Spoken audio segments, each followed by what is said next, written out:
Okay, y'all might want to grab your popcorn for this one. Things are getting real messy.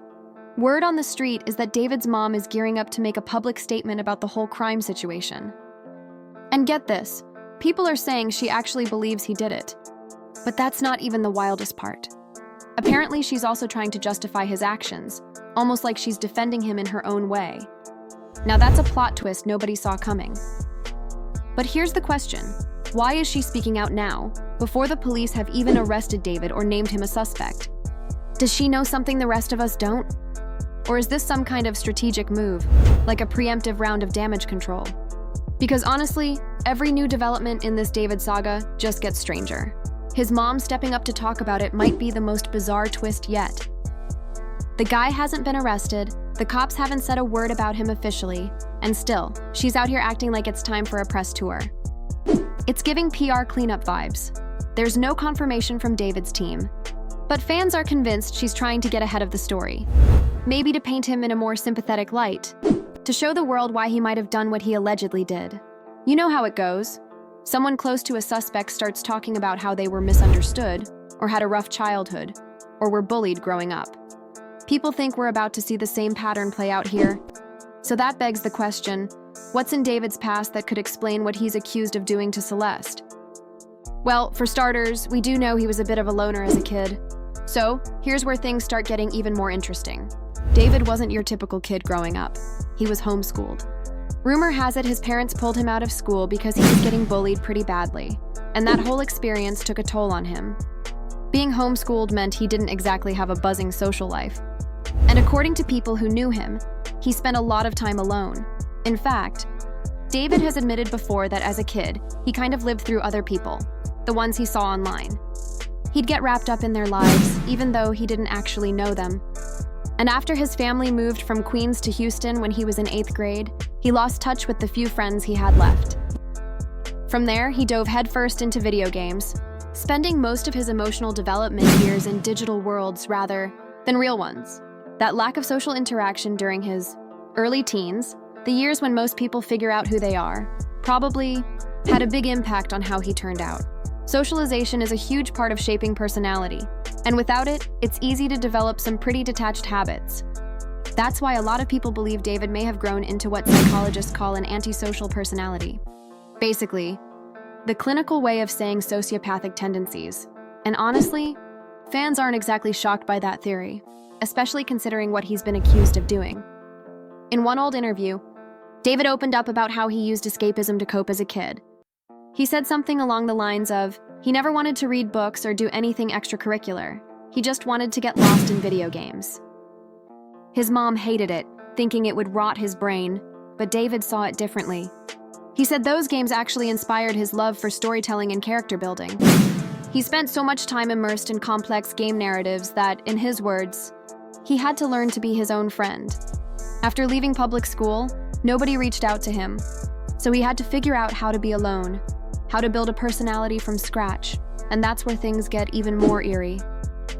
Fans have long speculated that David didn't really have a solid sense of self, that he kept borrowing pieces of identity from the fictional characters he admired.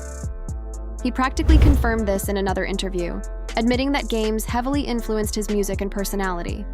He described himself as a personality sponge, saying he'd pick up traits from whatever character he was obsessed with at the moment, first from one game, then the next, and so on. He loved living vicariously through people in video games, movies, and TV shows. Psychologists would say that kind of behavior, constantly adopting other people's personas, can be a red flag for deeper issues, possibly even sociopathy. And when fans revisit his old words now, in light of what happened with Celeste, it's sending chills down their spines. One interview in particular has resurfaced. A March chat with Mahogany where David talked about the inspiration behind his hit romantic homicide. He revealed it was based on a character he created called Itami, which fittingly means pain in Japanese. David described Itami as an agent of chaos, a dark force who thrives on disorder and destruction. But here's the kicker. Itami wasn't just a fictional stage persona. David said he had been developing an anime concept where a detective hunts down a killer, only to discover that the murderer is actually his own alter ego.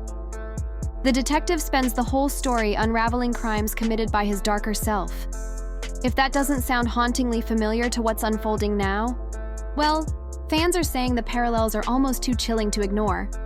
Solving murders that I'm committing myself. So like when I was as a detective, I'd be like... At first, everyone thought Itami was just a creative metaphor, a way for David to channel dark, complex emotions through his art. It seemed like nothing more than an artist exploring heavy themes in a fictional world. But now, with an actual homicide investigation unfolding and Celeste's body reportedly discovered in his Tesla, fans can't help but question whether Itami was more than just a character. Was David subtly confessing through his art? Was Itami his way of expressing, or even foreshadowing, the darkness he was living with? Old interviews that once seemed harmless are now being re-examined like clues in a true crime case. Every mention of Itami is being dissected, analyzed, and debated online. And the deeper people dig, the harder it becomes to ignore. Just how blurred the line between David and his fictional alter ego might have been. That blurred line became terrifyingly real when news broke about what was found in his Tesla. That moment flipped the whole narrative, turning online gossip into a full-blown criminal investigation. It all started when police were called to a Los Angeles towing yard after workers reported a foul odor coming from an impounded black Tesla.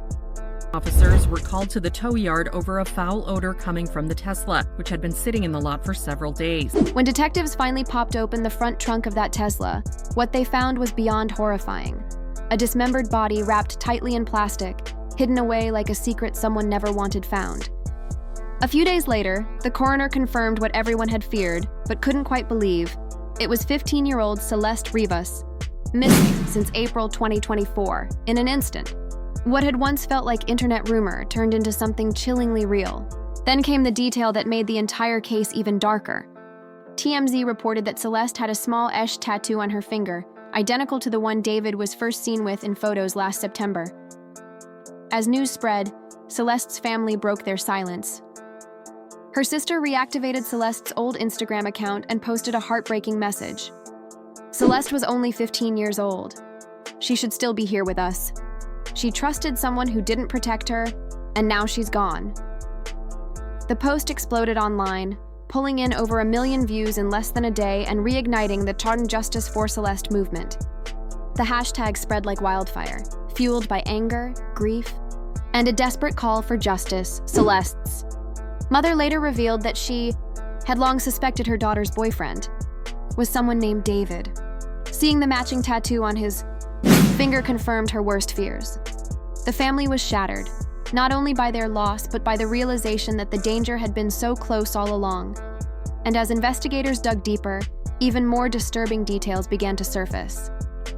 This wasn't the first time Celeste had gone missing. Police records show she ran away back in January and was found a month later in the Hollywood Hills, not far from where David lived. One of her teachers later admitted that Celeste had already been talking to him online at that point. By April, she disappeared again. This time, she never came home. What once looked like the actions of a troubled teen now seemed like the prelude to something far more sinister. Then came the discovery that sent shivers through the fandom. Fans started revisiting David's old songs and noticed lyrics that seemed to reference Celeste by name. Not just in Romantic Homicide, but in unreleased tracks too. In one leaked 2023 song, he appeared to sing directly about a girl named Celeste, describing details that now sound hauntingly familiar. One verse allegedly went, "Oh, Celeste, the girl with my name tattooed on her chest. Smell her on my clothes like cigarettes. I hear her voice each time I take a breath. I'm obsessed," another unreleased line reportedly said, "Afraid you'll only love me when undressed.